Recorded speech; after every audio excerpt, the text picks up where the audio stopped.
Hello viewers, welcome back to my channel Pal academy সেন্টারে তোমাদের সকলকে আমার স্বাগত।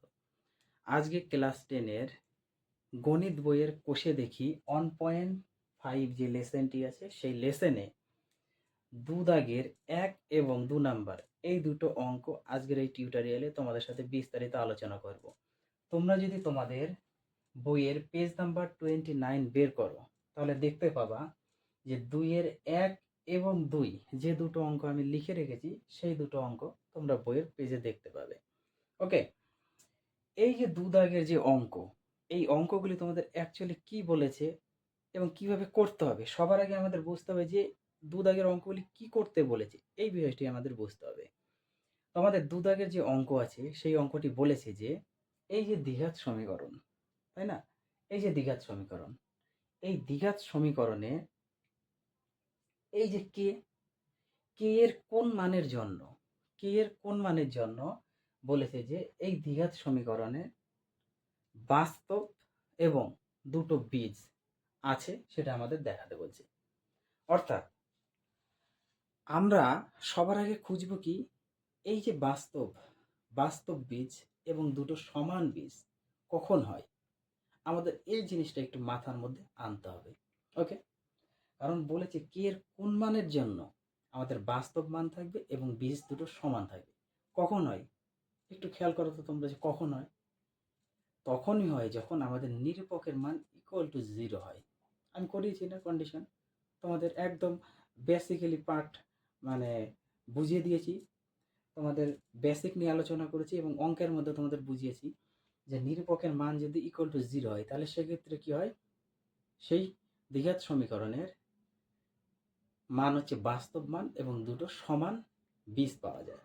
তাহলে এখানে আমাদের সেই নিরূপকের মান ধরেই করতে হবে যেটি আমাদের বাস্তব মান আছে এবং দুটো বীজ সমান আছে। ওকে, বোঝাতে পেরেছি? তাহলে এখন আমরা কি করতে পারি, যেহেতু আমাদের বাস্তব মান এবং দুটো বীজ সমান বলেছি সেহেতু আমাদের লিখতে হবে যে এই যে বি স্কোয়ার মাইনাস 4ac, এই যে নিরূপক, এই নিরূপকের মান আমাদের 0। এক্ষেত্রে আমাদের same B square minus 4ac equal to 0, অর্থাৎ নিরূপকের মান আমাদের 0। এখন এই সমীকরণ থেকে আমাদের বের করতে হবে এই যে দ্বিঘাত সমীকরণের এ বি সি, তোমরা সকলে সেপারেট করতে জানো। এই এ বি সি মান বের করে এই সমীকরণে আমরা পুট করব। পুট করার পর দেখতে হবে যে আমাদের কে এর ভ্যালু কত এলো। দুটো অঙ্ক সেম, পরিষ্কার? এইবার দেখো, তোমরা সকলেই জানো যে প্রথমটা হচ্ছে আমাদের এ, পরেরটা বি, তারপরেরটা সি। সেম ভাবে এই অঙ্কের এটা এ, এটা বি এবং এটা টোটালটা হচ্ছে সি, তাই না? তাহলে এই অঙ্কে যদি আমরা একটু বসাই, বি স্কোয়ার আছে, তাহলে বি স্কোয়ার মানে বি মানে হচ্ছে আমাদের এক্স এর সহগ কে, তার উপর স্কোয়ার, তাহলে কে স্কোয়ার মানে 4 গুণ কত আছে, এ আর সি। এ মানে আমাদের 49 ইন্টু সি মানে আমাদের 1 ইকুয়াল টু 0 হয়ে গেল, বসে দিয়েছি। এইবার পরের লাইনে আমরা বা দিয়ে করি, কে স্কোয়ার মাইনাস 4 দিয়ে যদি গুণ করে দিই, এটা তো গুণ করলে কত হয়, 49-এর সাথে 1 গুণ করলে 49, তার সাথে 4 গুণ হবে, 4 নং 36, 6 হাতে আমার 3, 16 আর 3 19, 196 ইকুয়াল টু 0।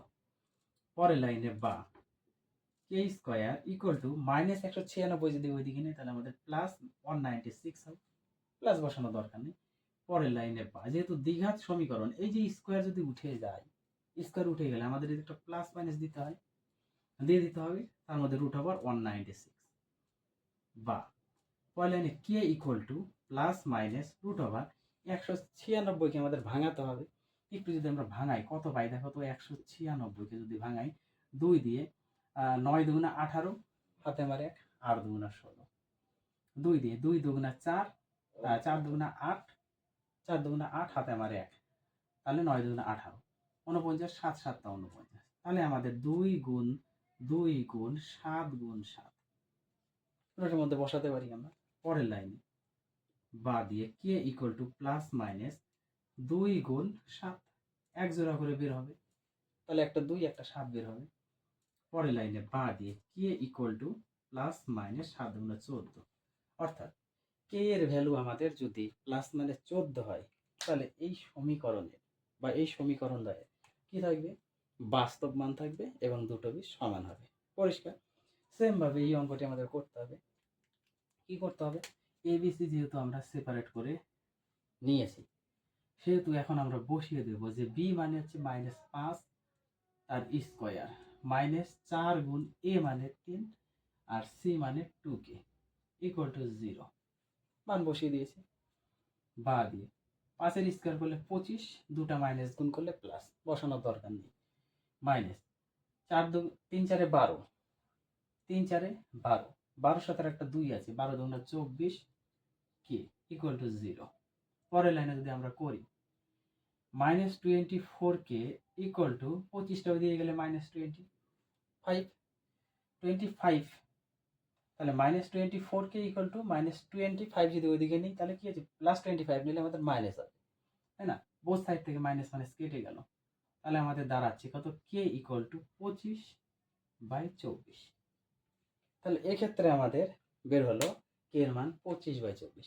অর্থাৎ k এর মান যদি 25/24 হয় এই সমীকরণে, তাহলে সেই সমীকরণে দুটো বাস্তব বীজ থাকবে এবং দুটো মান পাওয়া যাবে।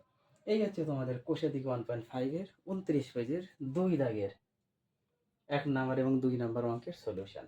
এর পরের পার্ট নিয়ে আবার আসবো তোমাদের সাথে। তো আজকের মধ্যে এখানে শেষ করছি। তোমরা পরের অঙ্কগুলো একটু নিজেরা চেষ্টা করো। এই লেসনের অঙ্ক অনেক মজার অঙ্ক এবং অনেক সোজা অঙ্ক যদি তোমরা বুঝতে পারো।